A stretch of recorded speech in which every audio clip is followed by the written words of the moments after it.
Well, it's the seventh week of LCS with coverage brought to you by Alienware. I'm joined right now by Alphari to discuss his return because this is the first interview I've done with him since he's come back. An unfortunate loss today against 100 Thieves, but okay, Alphari, what has it been like for you to be back in the studio and playing again after your hiatus? It's been very natural. Um, it's been fun, and I feel a lot more motivated, I suppose, after kind of sitting on the sidelines and watching. Um, yeah, it's a lot more fun. It feels new and exciting after taking a break, kind of, like the first time in like a 5-6 year career, just nonstop. So it was a new experience for me to like actually watch games rather than play every single weekend. And yeah, now it just feels a lot more exciting again. Obviously, games are pretty exciting anyway. Like the games, game days are in my opinion, the best and most fun part of being a pro player by quite a large margin already. But now it's all the more fun. So it was, yeah, it feels pretty good, basically. You mentioned sort of having to watch while sitting on the sidelines. I've talked to other pro players who have had times where they've taken time off or whatever, and they've always told me that like watching from the sidelines is one of the worst feelings where you just are like frustrated. You're shaking your head no, but I don't know if you agree, but like that's just what they've always said is like especially when your team is losing, you're like, fuck, if I could have been there, it would have turned things around. I mean, probably for playoffs or like Worlds, I would be pretty passionate about wanting to play even more. But for best of ones, it's not like I am um, stressing about my job security. I know that I'm good enough to play and to win if I want to be. Um, and like I said, it was like a first time kind of having this new perspective of watching, and I thought it was really fun. I was pretty happy to see Jenkins play because I like him a lot as a person, and I practice with him a lot as well. So I was really happy to see him, get to play and prove himself and get some experience. Um, so although the circumstances were not ideal and there was a lot of confusion surrounding like what I was going to do and what was going on in the team, um, it was actually like watching the games was never anything that I was like, damn, this sucks too much because I never had too much fear about returning. Well, you said there's not too much fear. Was there any consideration on your end that maybe you wouldn't return? I don't know if if that was a thought in your mind, or if you just always knew you'd be returning to the stage. I don't know if you just were like maybe I shouldn't. Oh no no no. Yeah, for sure. When I was benched initially, I was very, my initial reaction was to be very angry. And I was like, fuck this team, fuck everything, screw these guys, how can they do this, etc. I'm not gonna come back and play. And then obviously after a few days, I calmed down. I think about it a bit more. I gain some perspective. I talk to everyone, and things change. But there was certainly a time where I was, it's like very possible in my head that either I wouldn't return to playing this year, or I'll try to maybe explore other options depending on what Team Liquid would allow me to do. Um, but I was not in a very good state of mind when I was thinking like this. But these were nonetheless thoughts were going through my head. And like I said, I suppose like the worst case scenario for me would have been just to, like, not play for the rest of the split, depending on how I guess the team and conversation would have went. But I was not considering this to be like a super bad thing if that was going to happen. I did want to play, hence why I am back playing. But if that would have happened, then I would just play again at some point. Yeah. Whether that's next year or whenever, I would still play at some point. I would still, in my head, win a split and go to Worlds. This is, not really something that I'm unsure is going to happen. It's just a matter of time. So it wasn't like stressing me out too much. One of the things that was mentioned was just that you were going through some personal stuff. I'm not going to pry into your personal business, but I do know that there are a lot of fans that really care a lot about you, and I think just sort of asking on behalf of them, like, how are you doing? Do you feel back to normal, or you still feel like you're dealing with some stuff? Um, I feel much better than what I was feeling. And I think that the criticism that was given to me about having attitude issues at some points coming into summer is legitimate, and I was sorry for that. I think that this was a consequence of, personal issues is just an easy way to describe it, I suppose. I do feel much better, and I'm not concerned about I'm not concerned about anything for the rest of the year, pretty much. I know the rest of the year is going to be successful from my end, and I'm going to be focused, and I'm going to do what I can to succeed.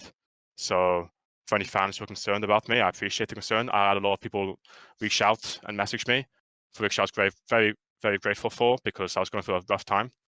But yeah, right now I feel much better, and like I said, I'm excited to be back, and I am fairly confident that we will go to Worlds, although we do have quite a bit of catching up to do, I think. Yeah, I was going to ask too about just where you think the team is, because you say a lot of catching up to do. It's hard to know, where you're catching up, what these other teams are doing. Obviously, you lost against 100 Thieves for a while; they were considered really great, and then they dropped some games recently. You have like a surging Golden Guardians in FlyQuest Academy. Yesterday was a big day for you guys, I know, because it's like you won, and all your main competition also lost. So it was just like a big bump for you. So, when you look at the LCS right now, are you able to sort of interpret where TL is in terms of strength and who the other teams are that might be ahead of you? My interpretation of the LCS right now is that, and this might, I don't mean to say this in a flamey way, but I don't think any team, including ourselves, is very scary right now. Yeah. I'm not really comparing our team to other teams, because I think every team is very beatable. But I know that we are not as good as we can be, or as we should be right now. I've only had 1 week for full scrims back with the team so far. And I know that we can be a lot better than what we are. I think it will take maybe 2 to 3 weeks. I think we'll be there by playoffs in like a comfortable position, basically. But maybe catching up was the wrong term to use. Catching up to what we were like somewhat in spring, I suppose. Yeah. But yeah, I think that a lot of teams right now are just like similar levels, and a lot of it does come down to draft and play style.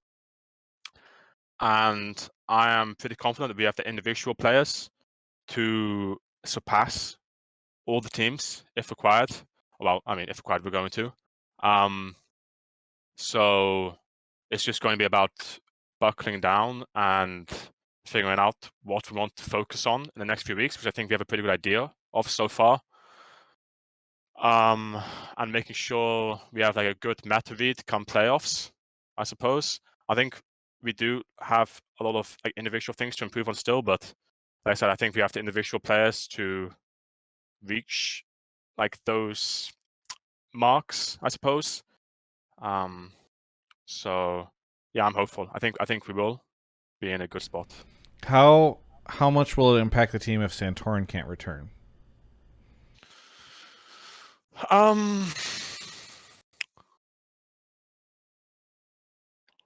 mean, if you would ask me this at the start of summer, I would say a lot. Is it week 7 now? I think it's week 7. So Ameo has been playing for like a very long time, it feels like, with the team. Couple weeks, and yeah. we already played with him, not for a week, but for like 3 or 4, like 3 days at the end of summer.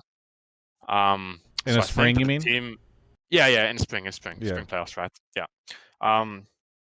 So I think the team kind of has like a good understanding of what Ameo is like as a person and as a player, and what his style is compared to Santorin's.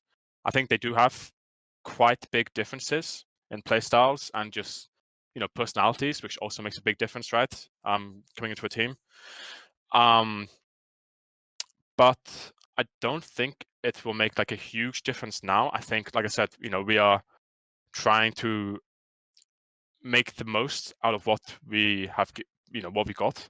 And right now what we've got is a Mayo, and he's a talented jungler individually. He's always high up in solo queue, and he does have good ideas about the game. It's just about kind of adapting, I suppose, to his playstyle, and also trying to make him realize that he needs to change some of his habits, because playing an academy, playing just a lot of solo queue, he just needs to improve very small things, which we are working on. But I don't think it's going to be a deal breaker. Ultimately, Santon's a super good player, and it's a shame that he's going through these health issues. I feel honestly really bad for him. It's a terrible situation. I hope he gets better as fast as possible. But having said that, I think that we can win with Ameo. He's a good jungler too. Yeah, very good. Well, we're out of time, unfortunately. Is there anything you'd like to say to any of the fans out there? I mean, just again, thank you for supporting me and sending me messages when I was benched and, doing this weird summer split. We also support Team Liquid and Jenkins as well, and just the whole team.